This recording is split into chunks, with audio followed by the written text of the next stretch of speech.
So in this worked example, I want to illustrate how to do the random walk model and the moving average model for forecasting. And the example that I'm going to be using is problem number 19 in chapter 12 of the textbook. So it's on page 547. But in fact, I'm going to work on both problem 19 and problem 27.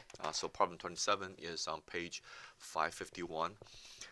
They use the same file, but they use the same file to work on both the random walk model and the moving average model. So yeah, I thought it's a nice way to illustrate how both works, and you can actually compare and contrast the two different models.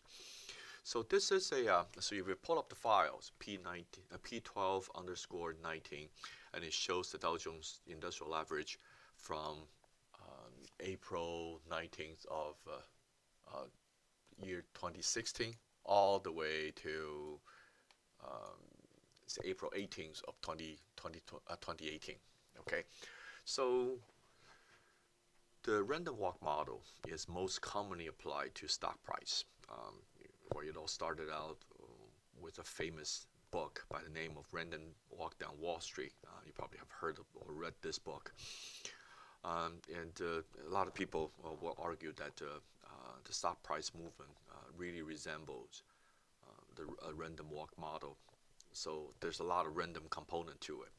But there's of course a difference between one stock versus an index like Dow Jones Industrial Average, which includes 30 stocks, will have the multiple noise components from different stocks, and when you have a lot of different noises, then what happens is that they tend to cancel out. So we're really not sure whether an index can be a stock index can be adequately described by a random walk model. So let's look at what happens here. So the first part of problem 19 is to use the random walk model to forecast the closing price of the index on the next trading day. Okay, so let's formulate the random walk model. Okay, so the random walk model, as you might recall, has three components when you try to forecast the next observation. So the next observation is composed of the value of this observation plus the average difference of all the observations plus a random component. Okay, so the average difference is calculated by it's calculated by averaging all the differences from one observation to another. And then basically you're trying to figure out whether there is a consistent change throughout these all these observation points or not. But even when when you can find an average, that is, let's say that on average every observation increases by 2 from the previous one, but that doesn't mean that it's always an increase of 2 because of the random components. Some of them may be increased by 4, some of them may be increased by 0, some of them may be 3, some of them may be 1. So when you add them all up and average them, then it becomes 2. Okay, so that's what the random component will do for you.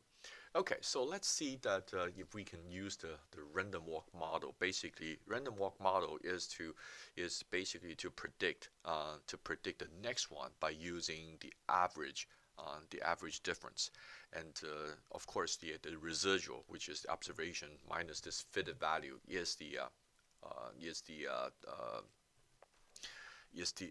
random component to that. And then we want to figure out whether the random component is too random or not. If it's random, then it's good. But if the variability is too high, then the random walk model may not be so good in predicting the future value. Okay, so let's do that. So the first thing I want to do is to create a column that's called period, because that's easier for charting. So I'm just going to insert column, okay, and then I'm going to put it on this. I'm going to change the alignment, and I'm going to call this period, okay, and this one is a number, so I'm going to change it to a number. So I'm going to insert 1, and 2. So I'm going to insert 1 and let me copy it down. Okay, suppose now 1. So let me change the get rid of the decimal places. I'm going to change this to 2. Get rid of the decimal places. What I'm trying to do is so I can just fill the whole thing by this sequence. Okay, so now I have this period, this index. So the next one I want to do is create a difference. So difference is just the current period minus the previous period. So it's just C3 minus C2 that I put into D3, and then I can just copy it down all the way. So I got all of these. Okay, so what I need to do is to formulate the average difference. So let me see what the average difference is. I'm going to put it right here. So this one is the I'll call it the average difference. Okay, so the average difference is the average of all of these values. So I'm going to be a little lazy, so I'm just going to select the whole column. I can do that because the Excel will ignore all of the columns all of the cells that are empty, or the cells that only includes text. So that will give me the average. So the average is 13.3, and I'm going to reduce it by going to the 2 decimal places. Okay. So with that, then I can let me insert another column here. So it looks a little different. So now, what is the forecast? The forecast is essentially the previous observation plus this average, right? So now this is the forecast, or I'll call it the random walk. The random walk. I'll call it the random walk model. Random walk forecast. Okay. So the random walk forecast will be pretty straightforward. So it's just the previous value, previous observation, plus this average difference. Okay, so every time when I see last period, last observation, I just basically add the average difference to that, and of course the difference between that is the forecast is the arrow, right? Is the arrow term. Okay, so now I'm going to do but I have to change this to absolute, so that I can copy it down easily. So why is that? Because I need to get rid of all these. Okay, so now, the difference, for instance, the prediction, or the forecast based on the random walk model for the value on April 20th is actually 18,066 and 0.91. But the actual is 18,096. So there's a difference, right? So that's the residual. So I'm going to calculate the residual. So residual is the fitted value, is the actual value minus the fitted value. Okay, so I'm calculating the residual. Again, I'm going to reduce this to 2. Okay, so I have all that. So now I'm screwed up a little bit. I'm going to put this right here. That's easier to see. Okay, so now I can just copy this all the way down, so I get all these values. Okay, so it's asking me what is the prediction, or what is the value for using this this model to predict the next trading day. So let's look at the final one. The final one tells you that actually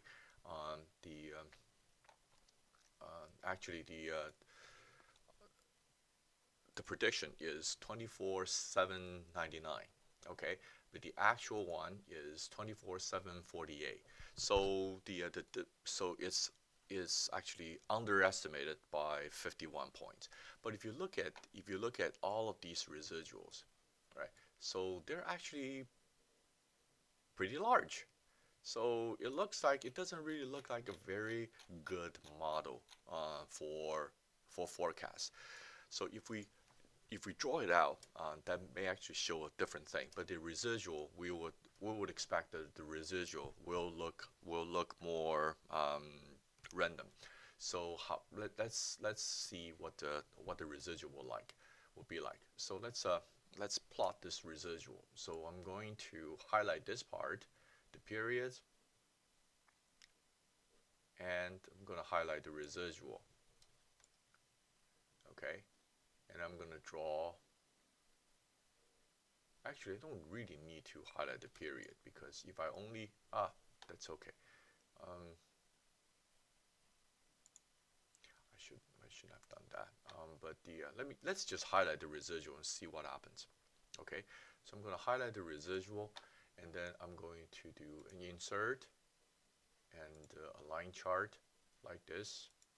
Okay, so actually I didn't need that the first one. Okay, so you see that the residuals actually all cluster around 0, which makes a lot of sense because we already taken the average out, right? So the average difference was taken care of. So if you take out the average if you add the average difference to every single observation, then of course the residual shouldn't have any trend. So it will all oscillate around the line 0.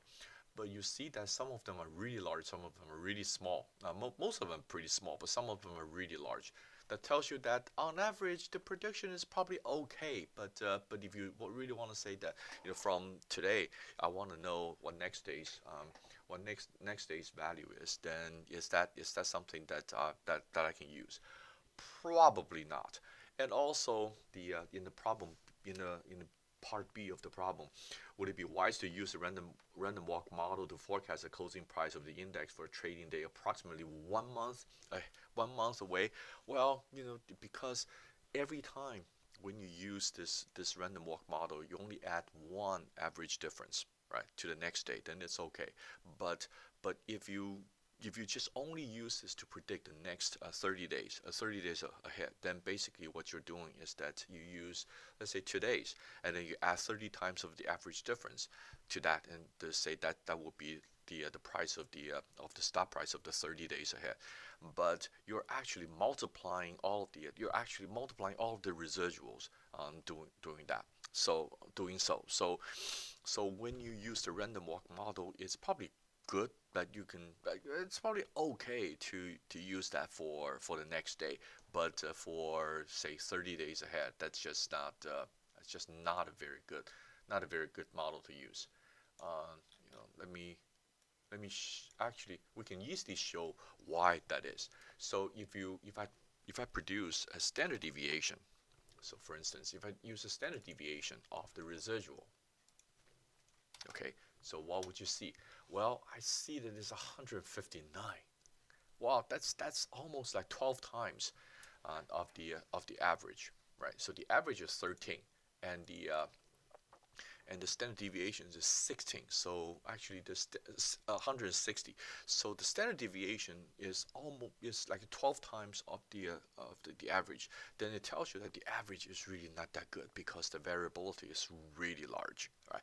So that means that, yeah, you can probably see a good trend. The trend line is probably there, but because the average is the average of the differences, so the trend line is there, but that doesn't mean that the day-to-day prediction will be good for if you use a model like this. Okay, so that's the random walk model. Let me delete this one. I don't have to, but I will do that. So let's see if we can apply the moving average, which is problem number 27. Okay, so if we flip the page to problem number 27, then it's asking us to use span 2, 5, and 15 to come up with the moving average and see if the prediction is good or not. Okay, so let's do that. I already called up the stat tools. So stat tools is very useful for this purpose. So let's use stat tool to complete that. So we're going to go to stat tools, dataset manager, and add this dataset. Okay, probably adding way too many columns, but it doesn't matter. So I'm going to use this the time series and forecasting. I'm going to go to forecast. So I'm going to use the actual Dow Jones Industrial Average. Okay, and then I'm going to use the moving average. Okay, so how many forecasts I want? I can let instead of forecasting to the future, let me add a holdout. So holdouts basically is the number of observation that you want to keep aside as the test. So you can actually say that, oh, I'm going to use so let's say that I have 100 data points. I'm going to use 98 data points to create a model, and then we want to use the last 2 data points to test the model and see whether the prediction is actually good compared to the actual observation or not. So that's exactly what I'm going to do. I'm going to do 2 holdouts, so that's easier. So that it's easier to compare this to compare the actual observation to the forecast value. Okay, and then the first question is to use span of 2. So I'm going to change the span to 2. And I'm also going to change the time scale. So the time scale, the starting year is 2016. Okay, and then this is a daily price and the starting date. Well, here the starting date is basically the day number. That's a little hard to calculate, but so in 2016, so the starting date is actually April 19th, so 2016. So you have to add the month of January, which is 31, and then the month of February, I believe 2016 is a leap year too, so that's 29, and then 31, and then it's 19. So if you add them all up, it's 120. So the starting date is not 100, 110. So the starting date is 110. Okay, so this is what I need to set up for the moving average. I'm going to click OK. Then just have to wait for the result. Okay, so this is the moving average. Well, you can see that if I do 2 days of moving average, the forecast line almost exactly tracks the actual observations, because two day moving average basically doesn't really average much at all. Okay, so the arrow terms are actually, in terms of the absolute value, is pretty large, but the mean absolute percentage error is 0.5%. Well, if you think about the stock price movement or the index movement, 0.5% is actually pretty big on a daily basis. So the Dow Jones is like 26,000 today. So 0.5%. So 0.5%. Oh, 0.5% is really not actually the 0.5% is over 100 points. So it's a 3-digit move. So that's actually pretty significant in today's stock market. But if you want to see whether the prediction is good or not, so let's scroll all the way down. I accidentally changed the size of the window, which I really didn't want to do that. Let's scroll all the way down. So remember, I did 2 holdouts. So these are the 2 holdouts that wasn't included in the prediction in the model, right? So the actual value for this day is 24,786. The prediction was 24,466, and the next day is 24,748, and the prediction is 24,519. And the arrow is the residual is actually pretty large. They're both. What this one is over 1%. This one, the second one is a little less than 1%. So the prediction was actually pretty. It's really not that good. But if you remember in the moving, if you compare this to the moving average one, let me go back to the data. So to see if that's better, well, the moving average one actually gives you a little better prediction. Well, you can actually probably understand why, because moving average really has very little change from, I'm sorry, this is random walk model. So random walk model actually has only apply a small amount of change to the previous one. So if the stock price doesn't change that much, then the moving average is actually better prediction. Okay, so that's the span of 2. What about doing the span of 5 and doing the span of 15 and see which one is better? So let's repeat that. So I'm going to do the forecast, and then the only thing I'm going to change is the span of 5. Okay, I'm going to do this one. I'm just going to do both at the same time, and then I can compare. Okay, so I'm going to do another forecast with a span of 15. Okay, so let's scroll all the way down and to see what the predictions are. Okay, so now you see that if you compare all 3 of them, you can see clearly that the span of 2 moving average is better than the span of 5, and it's way better than the span of 15.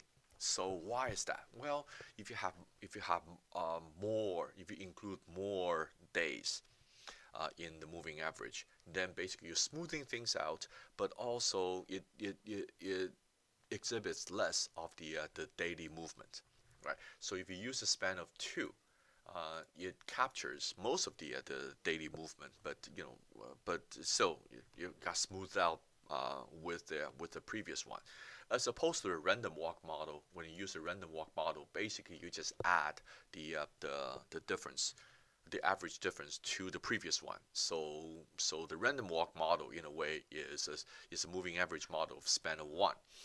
And if you want just the one daily prediction, then the span of 1 is actually a little better than the span of 2, and then the span of 5, and then the span of 15, because if we truly believe that there's a lot of random components, or the random component to a stop price is large, then if we smooth out the prediction less, then the random component is more explicit, than the daily forecast, or the forecast of the next day will actually be more accurate. It's just like when we forecast the weather, it's actually much easier just to say, it's much more accurate just to say that the weather, tomorrow's weather is going to be just like today's. So the accuracy rate is actually pretty high, but that doesn't mean that it's the best. It's always the best forecast, just because there's a lot of random component to that. So it's easier just on a one day change. Then it's always good to say that it's probably always the smartest thing to say. Tomorrow is just going to be like today, or tomorrow's stock price is not going to deviate that much from today's stock price. But there's a big difference if you want to extend the forecast. So if you look at the forecast line, so the random walk model probably follow really closely to the exact observation. And if you see that this is a span of 2, and the forecast line, the forecast curve is very similar. It's actually pretty much overlap the actual observation. And when we see that on 5, then it's a little, the variability is a little higher. Let me blow this up a little. You see that you can actually see the difference between the red and the blue, and you can already see that the blue, which is the actual observation, moves more radically than the red, because when we take in 5 days and we average them out, then that's a smoothing effect, as opposed to like the 2 days. Let me blow this up. Then almost completely overlap with one another. But what about the 15 days? Well, that will actually really help out in terms of smoothing. So you see that all the radical movements are taken out. So the curve is a lot smoother.